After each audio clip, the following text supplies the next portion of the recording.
Good morning, YouTube. This is Los Angeles Prepper, and we're going to talk a little bit about some unfortunate reality today. And in case you're wondering why I'm not using screen cap software, the last time I tried to screen cap a 10-minute video, my software tried to save the file and it turned into a bunch of garbage. So I'm going to give up on the screen caps for the immediate future.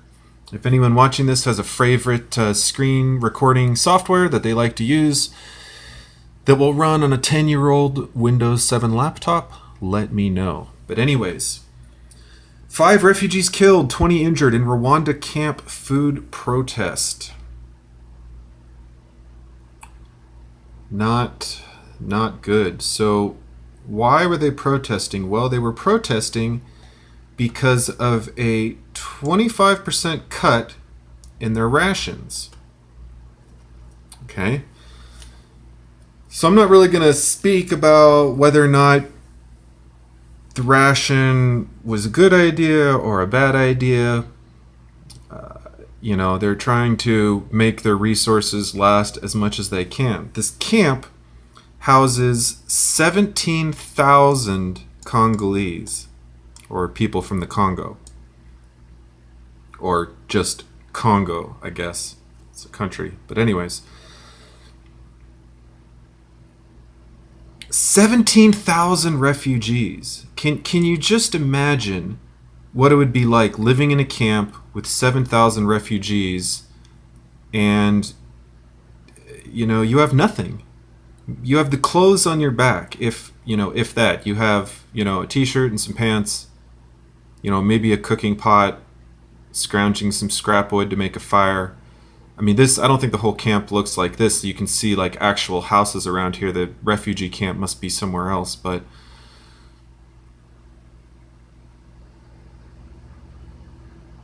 can you just imagine? Now, if you read down a little bit further, Rwanda hosts 174,000 refugees, including 57,000 people from Burundi who fled violence in 2015. Democratic Republic of Congo has had bouts of instability the last 20 years. Yeah. So how does this impact preppers in America?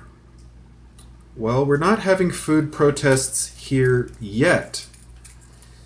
And we might not ever have food protests here. Who knows?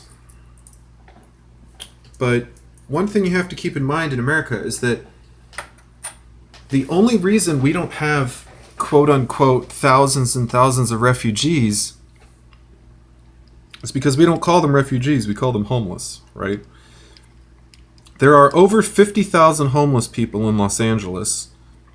Presumably a good portion of them are having trouble meeting their basic needs, whether it's cleanliness, food, water, health, even needs for spiritual and psychological needs, for socialization, for being a part of community. Homelessness is difficult not just because of the physical effects on the individual, but also the psychological effects on the individual. Now you can imagine. Well, let's just do a quick check of how many people are on food stamps. Total number of people. I think it's something like 80 million or some ludicrous number. Food stamp charts. Okay.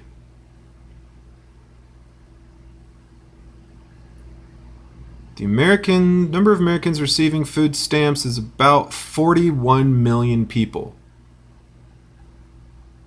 Let's take a look at this chart real quick. Interesting. Wow. This chart should tell you whether or not America is getting richer or not, right? We have, when was the oil thing? When was the oil crisis? Mid-80s? Let's see here. Oil crisis. I think it was in the 80s. Oil glut.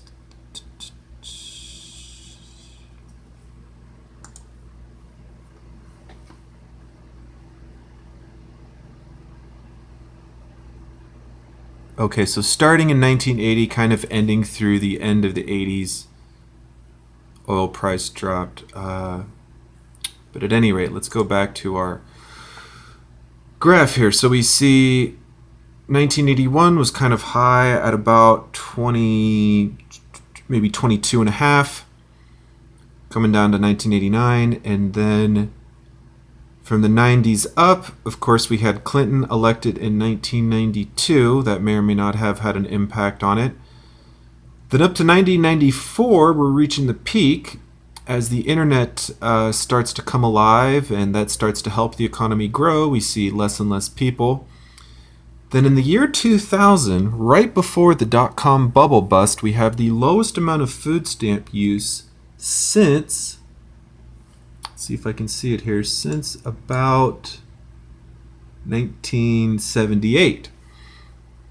And then here as soon as that dot-com bubble hits, boom, that's 5 more million people, then 5 more million people, or maybe like 3 million plus 3 million plus 3 million, and we go from 19 to 24, so that's like maybe 1 3/4, or anyways, 1 2/3 million.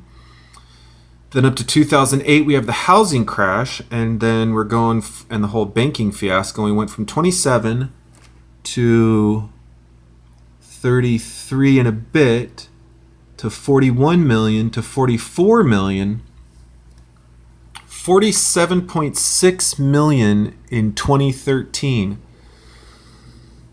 47 million people who can't feed themselves, or at least not completely. Now, maybe some of those people can feed themselves and they're abusing the system.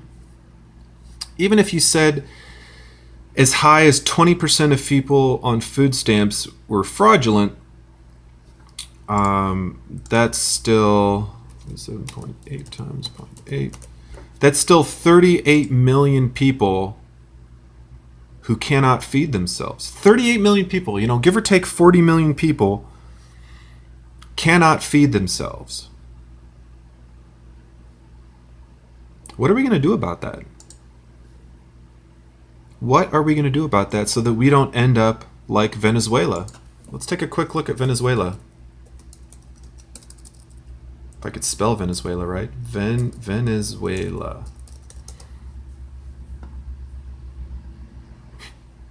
Top 10 Venezuelan foods to try. Yeah. Oh, I know. The poor zoo animals are starving to death. It's terrible. I don't know what you do when you can't feed the zoo animals, right? Let's try Venezuela food crisis.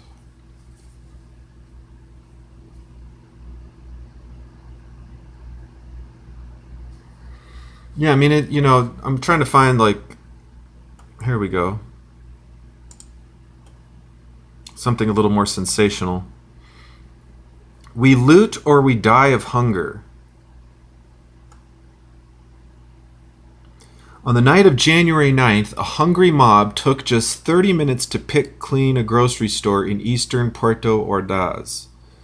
By the time the owner, Luis Felipe Anatel, arrived at the bodega he'd opened 5 months earlier, the looters had hauled everything away from cold cuts to ketchup to the cash registers.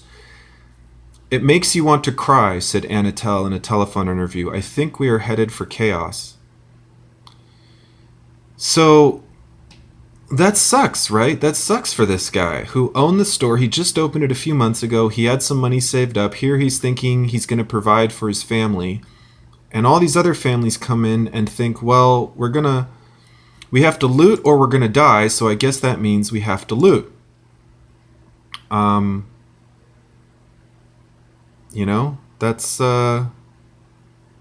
That's awful, right? That's awful.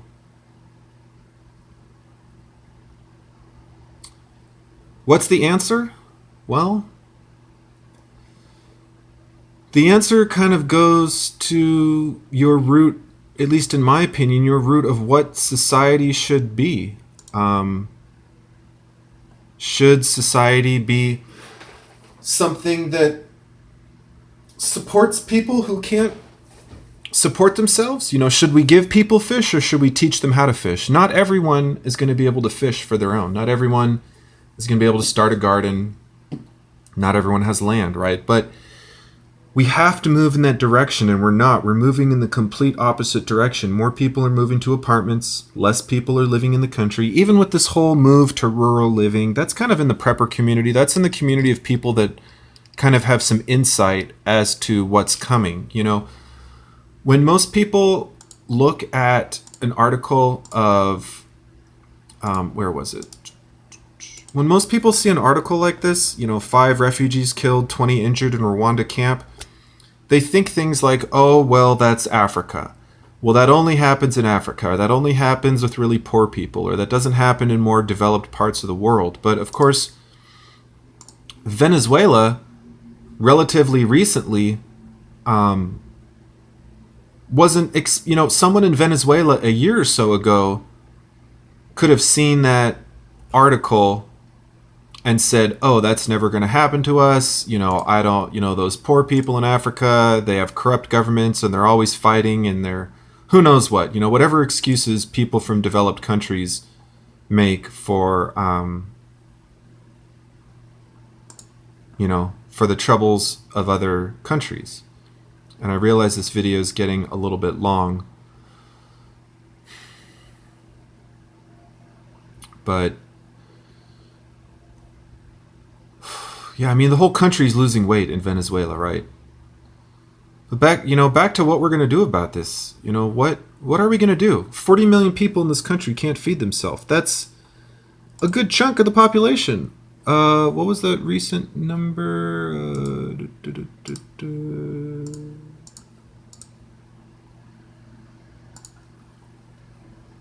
So 41.7 million. What's the U.S. population? Something like 330 and change, 323, huh?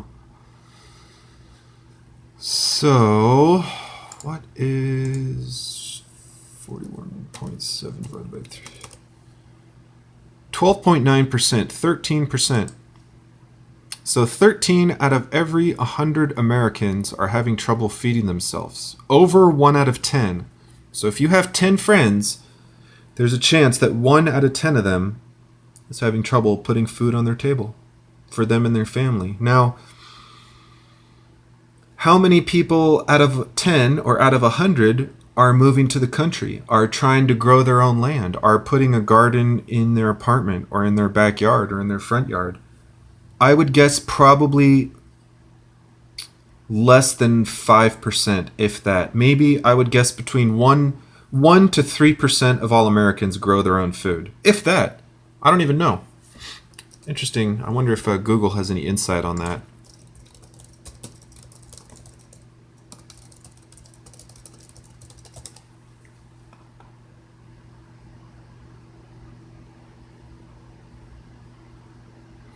Well, apparently in 2014, 1 in 3 households is growing food. That's interesting.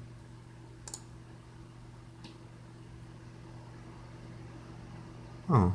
Infographic, home gardening in the U.S.